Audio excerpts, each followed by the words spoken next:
Howdy folks, my name is ReadyOpco, and welcome back to part number 15 of Let's Play Super Mario 64. In this part we're going to jump into the 11th course, but first, I have a special thing to show you. We're going to want to jump into this painting pretty high up, and I'll explain why in just a moment.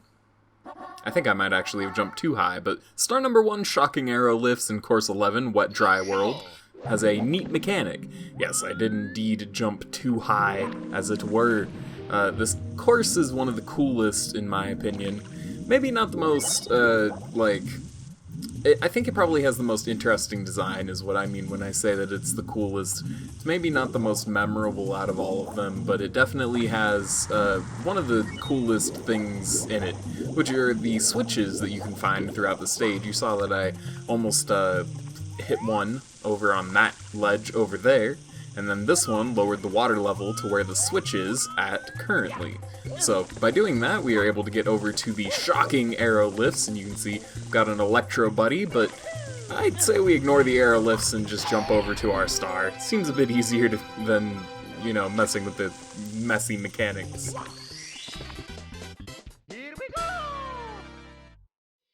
Alrighty, for the next star, we're also going to jump again into the painting extremely high. For star number 2, Top o' the Town. As you can imagine, we might be wanting to go to the very top of the map and jumping into the painting high. I guess I should tell you the painting mechanic a little more in detail. It serves the same purpose as the switches within the level to raise and lower the water level. The higher you jump into the painting, the higher the water level will be once you land in it. We'll get to see a really good example of this in the next star. We've jumped into the painting high twice in a row, but everything else from here out, well, until the very end at least, is going to be jumping into the painting low. Unfortunately, even though the water level is quite high, I appreciate that it is not a far fall from where we are doing our little platforming challenge here. I find it absolutely obnoxious. The camera here is something else. So there isn't anything that should be blocking Lakitu. I understand that he's a physical construct. He exists in the game as a physical object, and therefore other physical objects should stop him. But no, for some reason the developers just decided, no, you shouldn't be able to have the camera behind Mario, on that platform. And occasionally it'll even start moving while you're walking on the platform, like you just saw there, and it just makes it a really it's a challenge that it has no penalty, and that almost makes it more frustrating, you know, for being the entire way that it is the way that I'm gonna phrase that. I find that I think it's probably part of just trying to talk while playing the game at the same time, is that phrases don't necessarily come out in the way that I would have organically said them, because I'm trying to play the game and not fall at the same time. Okay, we've made it to the top of the town after only 2 minutes of dawdling about, but we got our power star. Alrighty, for this next power star, we're going to be jumping into the painting as low as possible. This is going to have the effect of the water level being very low for secrets in the shallows and sky. Sorry that has so many S's in it. I actually kind of pointed my head away from the microphone while saying that, because I know that my S's are particularly, whistly. I'm trying not to whistle the S's now that I mentioned it. So, Secrets in the Shallows and Sky, as you can imagine, is going to be another one of the stars where you have to find 5 secrets throughout the level. So, 2 of them are right here, behind that metal box, and then beneath this exclamation mark box, which are really easy to find. I don't know why they put them so close together. We've also got a new type of enemy. These things, I'm not entirely sure what they're called, but they actually serve a purpose beyond just damaging Mario. As you can see, they can actually lift him up higher in the level if you aim them properly. When I was younger and I played the game, these were my most dreaded enemy to face, honestly. For whatever reason, there was something about them that I just could not understand. I didn't understand how to aim them. Something in my brain just wasn't clicking with them, and they killed me so many times in Wet Dry World. Like, I can't even... It was probably a dozen plus times, if I had to actually guess. They were my most dreaded enemy in Super Mario 64 when I played it as a younger me. Apparently this purple switch and the related cork boxes are my most dreaded platforming challenge as a grown-up me. This is, like, come on. It is not... I'm actually driven to a loss of words. Okay, I'm going to focus carefully. Let's not jump off the last box. It was not that hard. That genuinely was not that difficult. I just had to not be a goof about it. Wow, that was a cool ledge grab. I think it saved me from falling damage. I think when Mario... Man, this game is acting real interesting towards me. I'm not 100% sure what to think. What I was going to say is when you hear Mario start yelping is when he is about to take fall damage from a fall, I believe is the indicator. Which is actually really, it's really cool that they thought of an actual fall damage indicator for you know, letting you know when you're about to get yeeted and deleted. Alright, let's see if I can... no, I'm gonna take damage. How about? My aim is poor. Let's see if I can do that once more.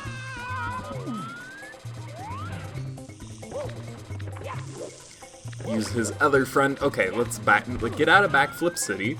Get out of danger from the fire. These enemies are actually really interesting, these guys that, you plant your feet and they chuck you.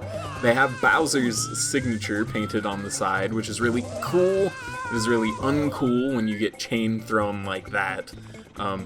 But they're like wind-up toys, so they actually have occasions where they will stop moving out of nowhere. It seriously seems like they didn't, like, test the camera in this stage or something. There's something about it where it doesn't want to go into that corner for whatever particular reason.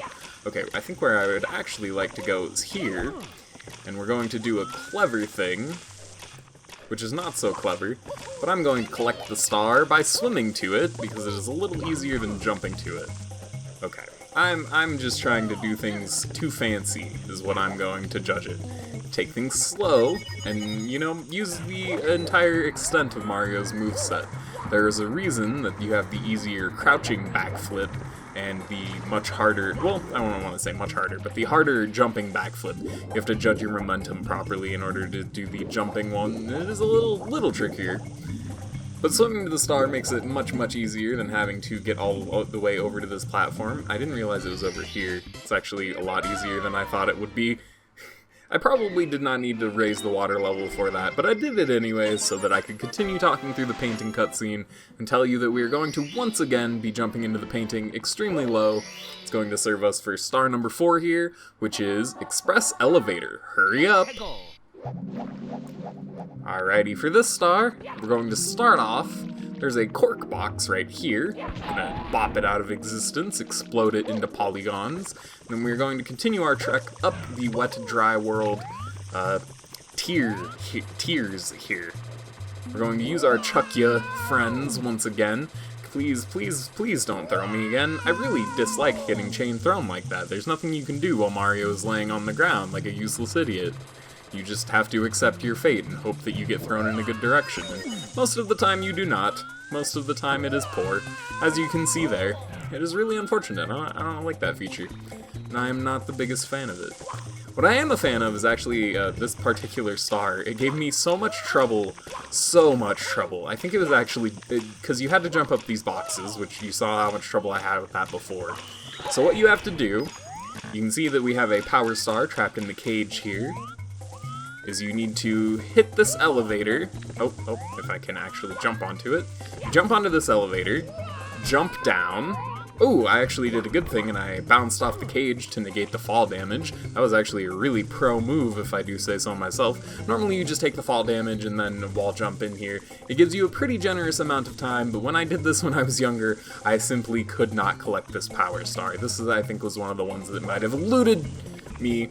I had no idea that this would go back down if I would continue to stand on it, but that actually makes complete sense now that I think about it. Well, use this opportunity to practice my wall jumps. Take some fall damage. Like, I guess I took fall damage anyways collecting the star. Well, that's karma coming back to bite me. Let's grab the star and actually get out of here. For star number 5, we're going to be starting once again at the lowest part of the painting. Promise we're going to be changing things up for the very last one, but for here we need it for Go to Town for red coins, which, in a return to form once again, my favorite thing, we're going to be collecting the 100 coin star. And I guess now is the time to reveal to you that I'm re-recording this episode. See, I actually recorded it once before, but I took so long doing this star. It was legitimately like 15 minutes of collecting the 100 coins and then actually getting the red coins afterwards. It was simply an embarrassment, and quite frankly, I think my commentary kind of suffered for it. There kind of ended up being a point where I was getting legitimately, like, super frustrated with the game, and it was, for something that was my fault, which is the worst part of it, you know? If I was getting angry at the camera for being kind of goofy in this part of the game, yeah, absolutely, I think that's a legitimate complaint. Getting mad at my inability to platform or to explore the level properly so that I can go to the critical path, not necessarily rational. So, hopefully I'm going to be keeping that quite limited, and we are going to be moving on with the 100 coins quite easily. Well, all we've got to do... Oh, I thought that was surely going to land me to the next tier, but unfortunately, again, my aim is quite poor with these guys. You can see now how I died to them so many times as a kid, especially because of the chain throwing. That's basically guaranteed damage, and I'm never a huge fan of that.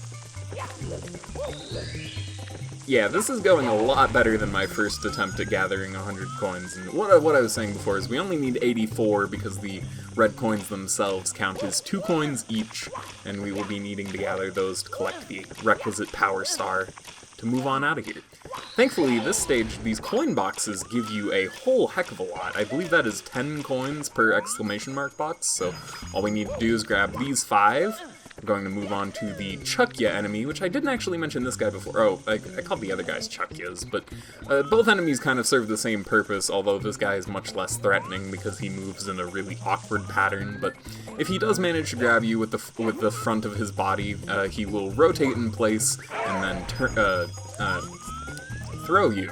I don't know why I couldn't think of that word suddenly. He will throw you, and from that height it can be quite dangerous. We will also be seeing in the next stage a similar use of him that is similarly dangerous. So we're going to raise the water level to the maximum height at this point. It's going to take a little bit for the water to actually fill up. The reason we're going to do this is because we now need to, if I'm remembering correctly, there's another wooden platform over here. Alrighty, and then this is the tricky part, because I don't believe a backflip will actually get you up there. You need to do a triple jump on this relatively small platform. It can be kind of tricky. I'm not the greatest at doing triple jumps on small platforms, if it wasn't evidenced enough by the Shifting Sandland video. I seriously could not... I couldn't do the triple jump. Oh, there we go. And as you can see, we've got another bob-omb buddy up here. Couldn't do the triple jump off the pillars, was what I was trying to say. Hi, I'll prepare the cannon for you. I hope you have noticed in this part that I've tried to make a mental note of when I trail off a train of thought and trying to keep it going and actually finish it, because I remember watching back the past couple of videos and thinking that there were so many times where I straight up was rambling. That was rambling. I was saying nonsense. I wouldn't say nonsense, but it wasn't exactly as directed as I think I would have liked it to be. So we're going to aim the camera in a kind of tricky direction. You can see that there's this caged-in portion of Wet Dry World over here. What you gotta do is angle it just so, and by doing that, we will hopefully be able to land right in the hole. And this is going to lead us to an entirely new section of the level. Now, when I played this for the very first time, and I found out about this part of Wet Dry World, I was, like, so excited. I don't even know what it was. It was just swimming through this really long piped area and not knowing if I was going to run out of air, not knowing anything about this game, because when I played it, I really knew nothing about it. I just knew that it was, you know, it was Super Mario 64. It was on the Nintendo 64, that's why it's in the name, and that was basically the entire extent of my knowledge. I was really, really not that knowledgeable at that age. Not that I think very many people were, but see, now I actually am kind of rambling. Getting more to the point, I'm just trying to keep on my trains of thoughts. That's all I'm trying to say. So we've got, as you can see, a lot more obstacles in this area, just as before. I don't understand what this world's obsession with the fire-spitting things are. Those are so obnoxious, especially because they do 3 hits of damage, just like the lava in Lethal Lava Land. So you can have quite a bad time if you're not careful enough.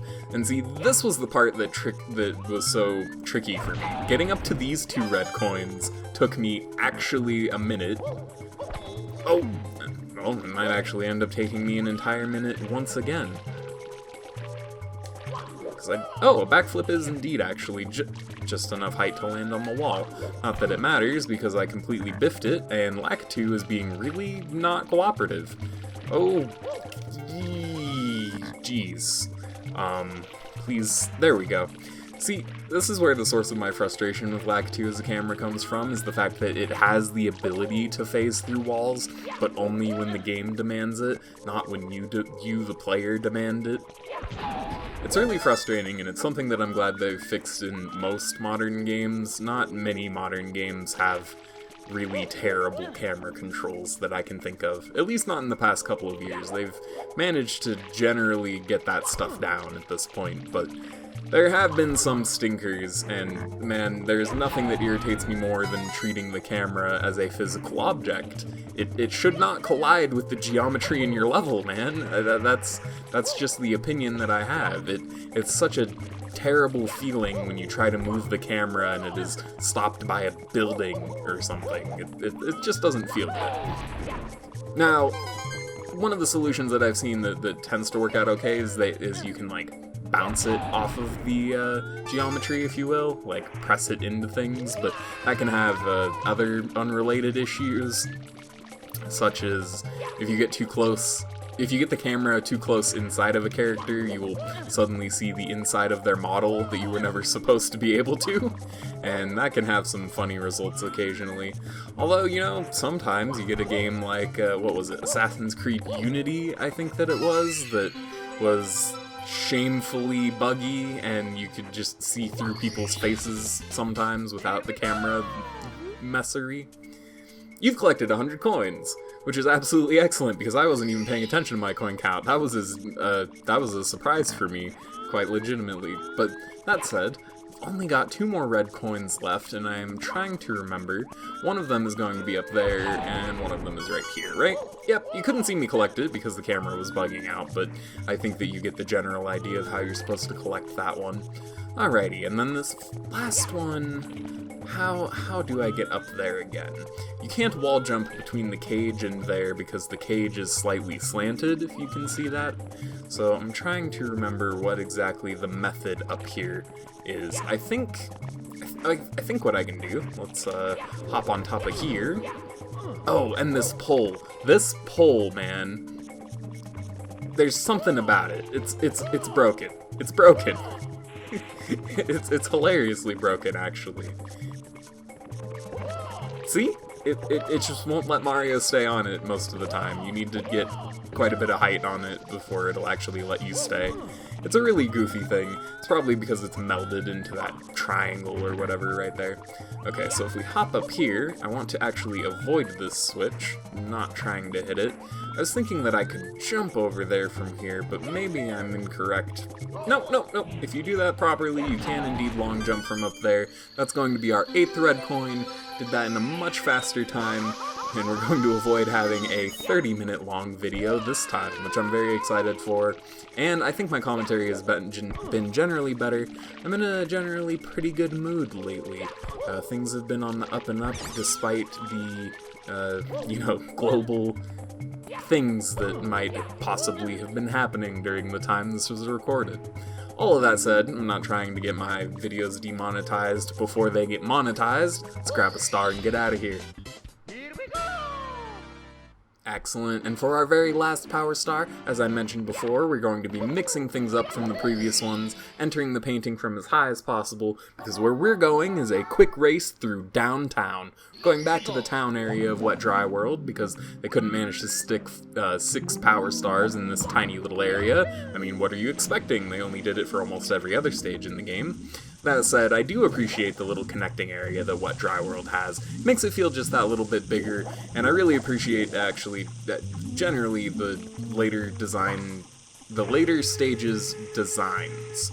They generally get better as the game goes on, and I like Wet Dry World's concept, as I mentioned before. I think it makes it really cool, really interesting. That was too low of a shot.